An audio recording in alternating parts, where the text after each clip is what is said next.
I just wish that more people were educated about birth because it could start off so much more smoothly and calmly. But unfortunately, the internet has really messed up our minds when it comes to birth because it has us thinking that any little sign of something is a problem. And if I'm being honest, your provider is probably doing that too if they are not actually educated and experienced in natural birth.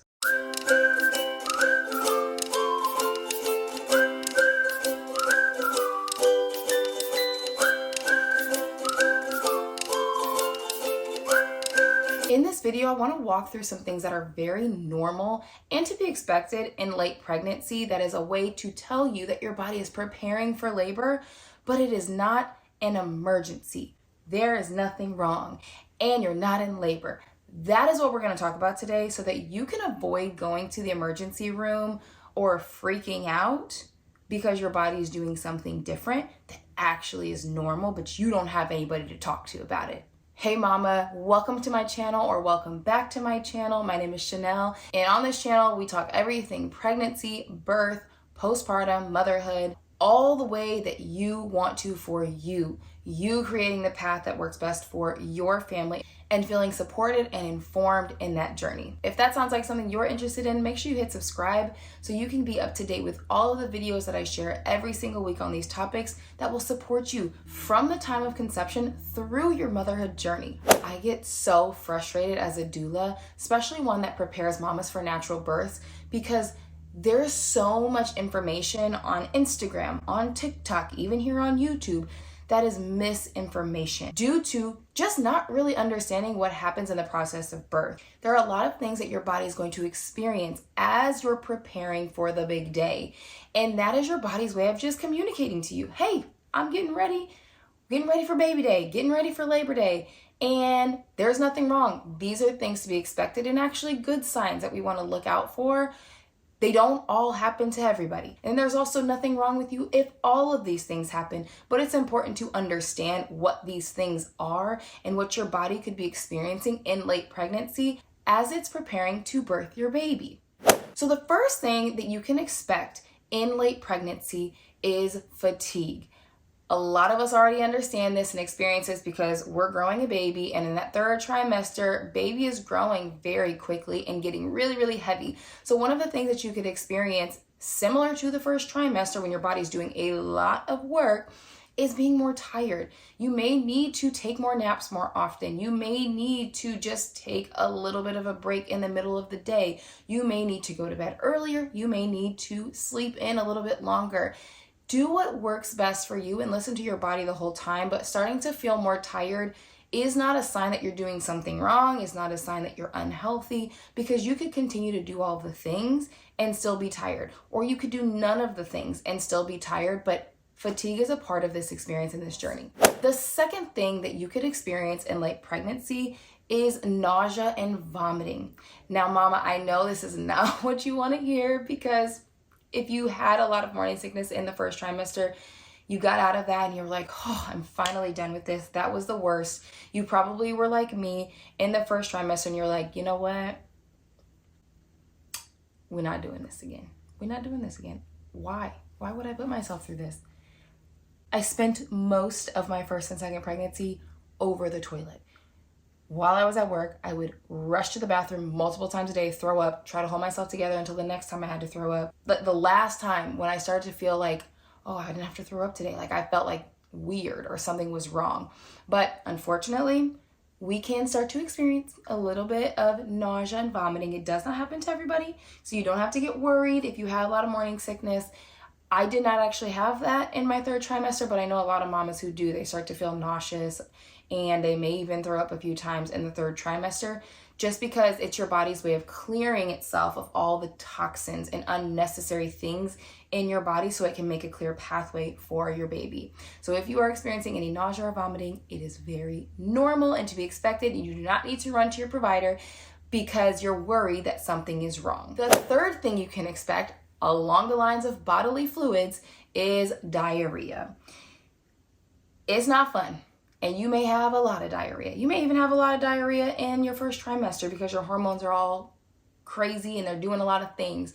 That same thing can happen in your late third trimester because, again, your body is clearing its way of all of these bad bacteria, all the toxins. And once your body feels clear of that, it feels ready to go. So if you're experiencing any diarrhea and you feel like you can't hold anything down, make sure that you're staying hydrated and make sure that you're eating well so that you can replenish some of the fluids that are lost either through vomiting or diarrhea.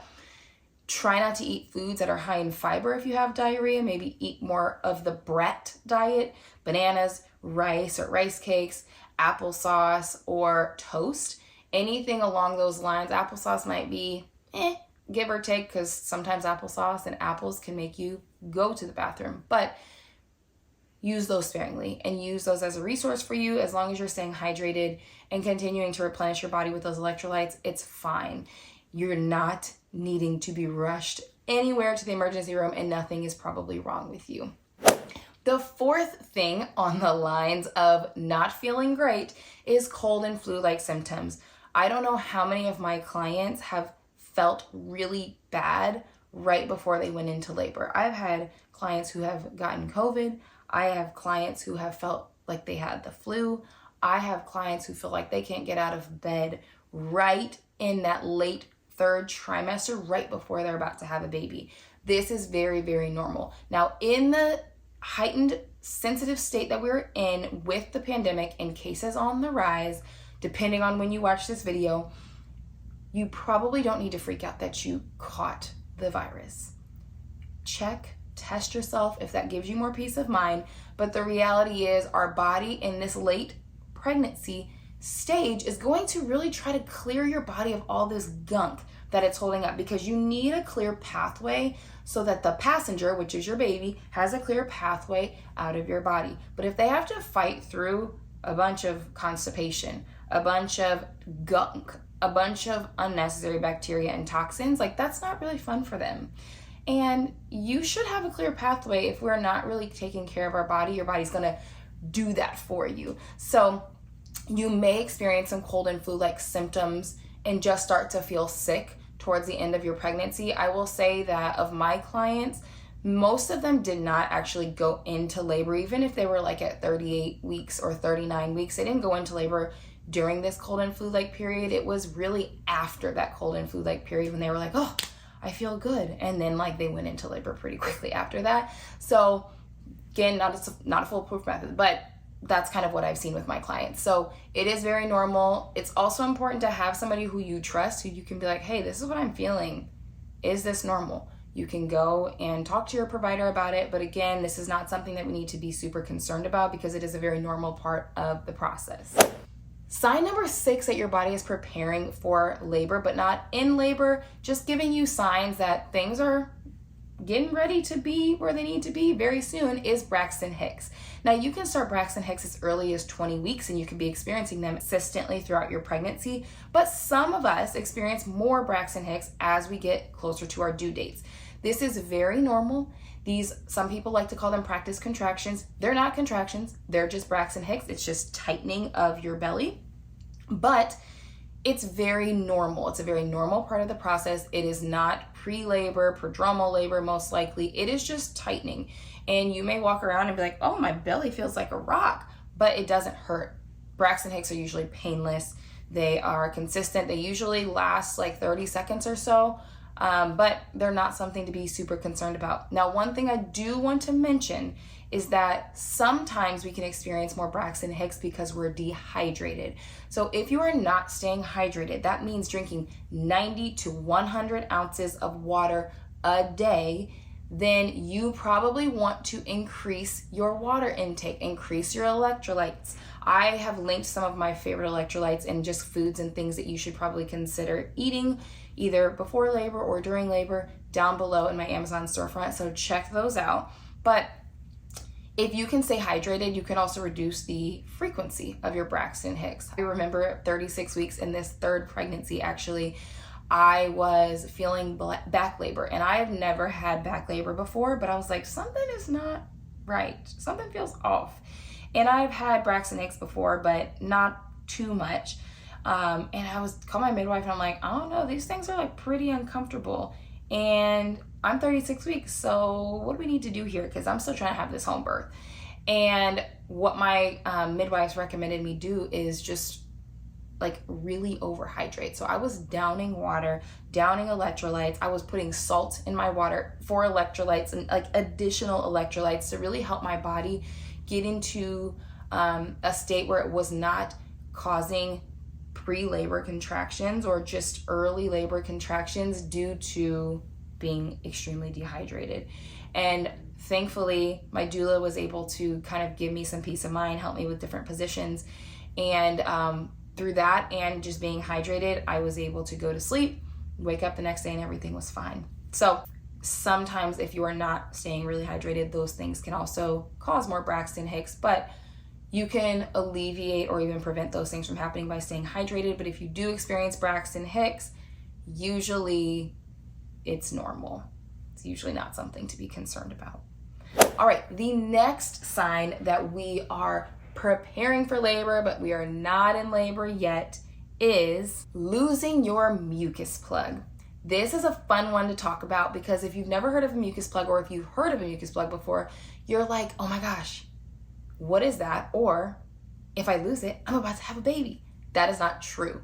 I lost my mucus plug with my first baby weeks before I went into labor. With my second baby, I saw my mucus plug lost in early labor. And then in my third birth, I didn't even see it at all. I didn't see it go anywhere. I didn't see it come out.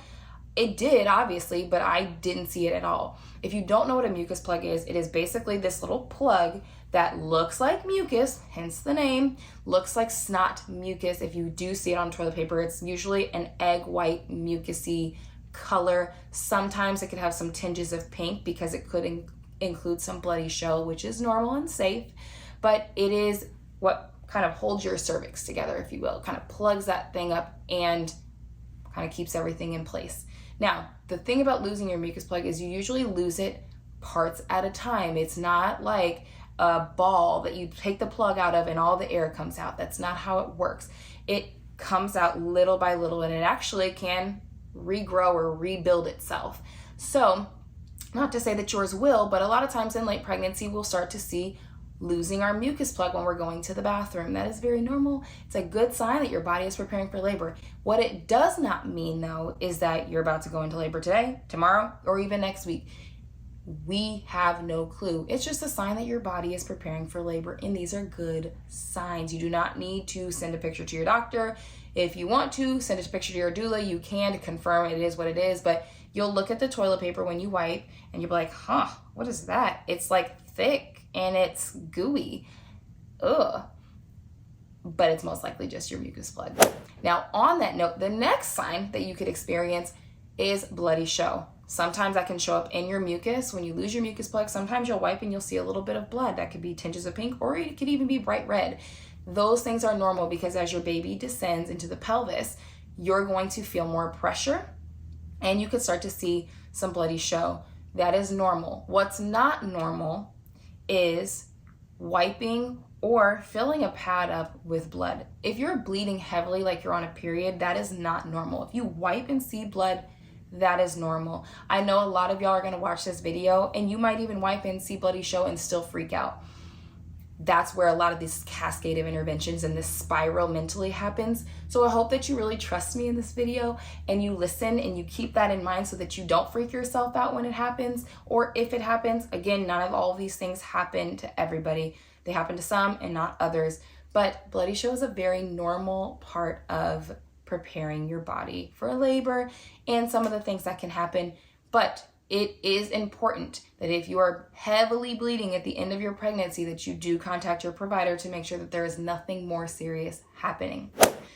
Now, I don't even know what number we're on at this point. I'm just gonna say 10 because that sounds right, because I've been giving y'all a lot of tips. The 10th and final thing that we're gonna talk about in this video that will help you know that your body is preparing for labor, but not in labor yet, is the breaking of your water.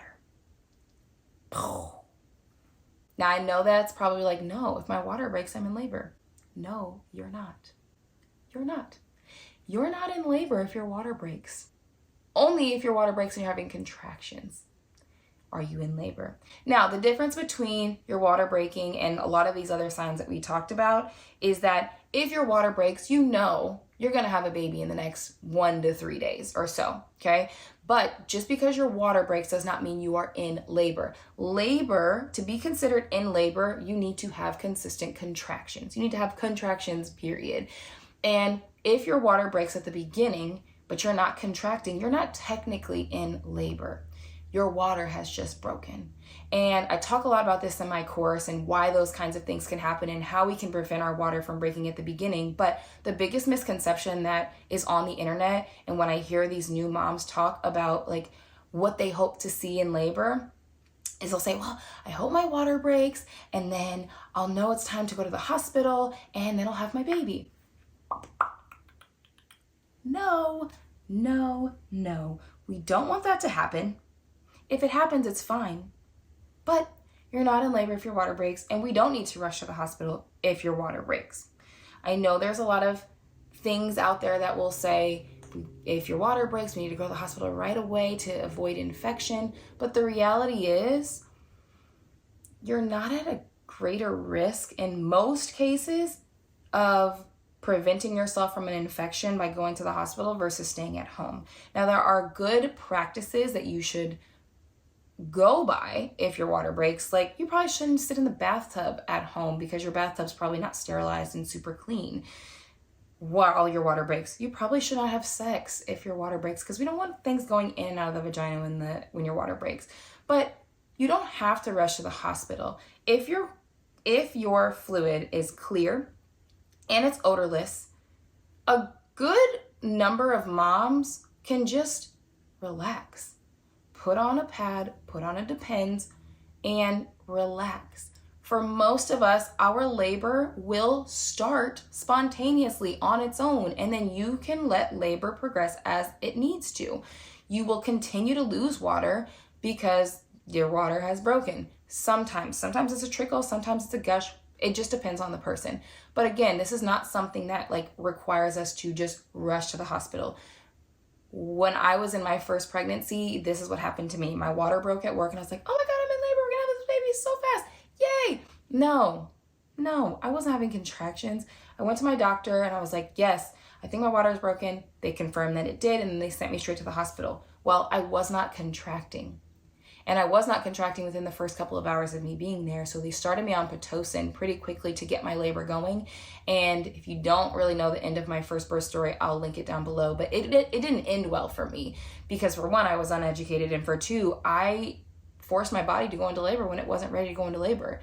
Had I waited a little bit of time, like many of my other clients whose water breaks, they wait a little bit and they just kind of let their bodies go into labor on their own. They have babies much faster than the moms, including myself, who rush to the hospital when it's clear that your fluid is clear and odorless. If your fluid is not clear and odorless and it has brown tinges or it's super yellow or super brown, you should probably go get that checked out because baby could have meconium in the water, and we just want to make sure baby is good. But one of the biggest misconceptions of labor is that my water breaks or that I want my water to break first. Ideally, we don't want that to happen. In a normal physiological birth, we would like for your water to break towards the end of labor. That would be amazing, but it doesn't happen to everybody. And if it starts with your water breaking at the beginning, just let your body go into labor. But you have to know how to do that properly, and you have to have peace of mind that everything is okay. And so many moms just don't have that information, and they don't know how to navigate that experience, especially because they don't have a provider who's educating them on those things.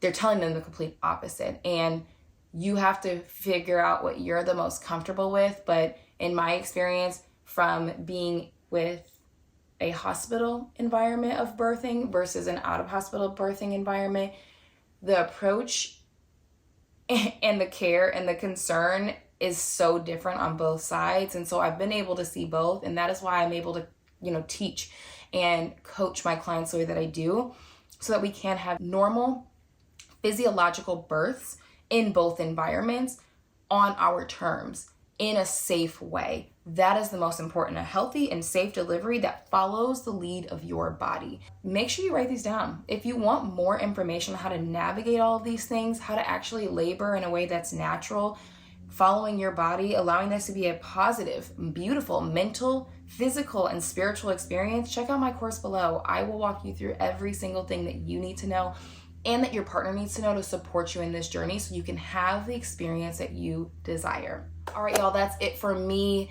Thank you so much for watching this video. If you found it helpful, make sure you hit the thumbs up button and save this and share this with all of your expecting mama friends. And let me know in the comments below, which one of these things surprised you? Which one did you say, oh my gosh, I'm experiencing that right now and I didn't know that was normal? Or I was really worried about this one thing, but you just made me feel so much better about it. Let me know in the comments below. All right, y'all, that is it from me. I will see you on the next video.